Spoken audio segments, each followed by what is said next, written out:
Hey guys, we have here the sine wave battery backup by CyberPower, and in this video we want to explain to you the most important steps on how to set up one of these battery backups. So let's first get it out of the box here, and we're going to take a look at the front panel. So at the top we have 4 push buttons to control the unit, including power on and power off. Then towards the center we have here 2 USB ports, USB-A and USB-C. Those are only rated to 3.1 amps, so don't try to charge your laptop using those ports. And then in the center here we have a display that we can actually tilt out a little bit so that it's a little bit easier to read when it's sitting on the ground and you're looking at it from the top. Now the tilting may be convenient, but I actually don't really like it because you really are tempted to lift the entire backup from this panel and from this display when it's tilted out, and that would potentially rip off the entire display and then damaging our battery backup. Okay, so now let's take a look at the backside of the device where the majority of the wiring is taking place. So first of all, we have on the left side here 6 outlets in the silver background. Those are the ones that are used for surge protection as well as battery backup. So when the power goes out, then these will be powered by the battery, and then there's 6 more outlets on the right side, and those are only surge protected.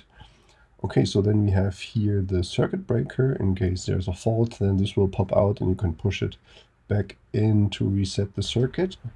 Now when we're taking a look at the outlets, we're going to find out really quickly that there is really only 2 outlets that are made to be used for bigger power supplies, for example like this one here.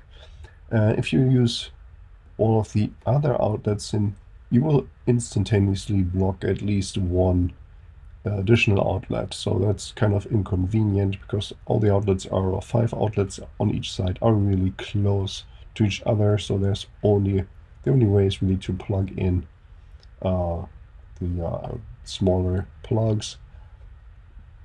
And then here on the right side, I'm going to plug in my power supply for my laptop, since my laptop actually has a battery, so it doesn't really need to be backed up additionally.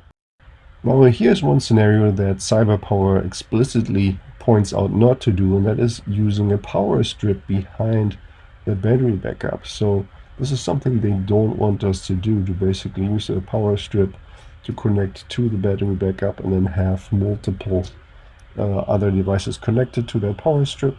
But I really don't know how to get around that when you're considering that you have today a lot of smaller or bigger power supplies that really don't fit into all these slots altogether. My guess is that they really just want to avoid people from overloading the battery backup, specifically when there is a power outage. So in that case, they don't want people to have too many devices behind this system. Especially, you're not supposed to use like laser printers or space heaters or even vacuum cleaners behind the battery backup. And talking about overloading the system, so both USB ports together can only provide up to 3.1 amps, and if we happen to pull or connect devices that draw more, then the USB ports are going to shut down. And in this case, we have to turn off the power supply and turn it back on in order for the USB ports to be enabled again. And before doing so, of course, we should at least disconnect one of the USB devices that we're trying to charge through these ports. Next, let's have a look at the buttons and the display. So first we have here this display button and the up button. If we press this button, then we're going to toggle through different display types, so we can see the input voltage, output voltage, estimated runtime, and other values in this case. If we press and hold the display button for more than 2 seconds, then we're going to turn the display on, and we're going to be able to turn the display off. Now pressing and holding the mute button or the up button is going to mute or unmute alarms that are coming or occurring with the battery backup.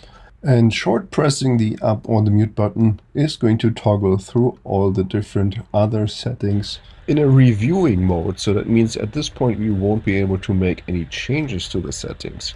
So if we do want to make changes, then we have to press and hold the setup button for at least 2 seconds, and that will allow us to make some changes. And we know that we are in this mode when the settings label on the display is blinking. So when it's blinking, then we can make the changes to our settings. And we are able to make multiple adjustments here. For example, resetting the event timer. We can run a self-test. We can define at what point we should get a low battery warning. We can set the sensitivity level as well as set a maximum and minimum voltage that we should be getting from our outlet. And then of course there's also the ability to perform a factory reset. But I'm actually not going to go into the details of these settings because those would take a long time to individually explain. Okay, so that was already it for this video. Hope you found this information helpful, and if you have any questions or comments, then please leave a message below.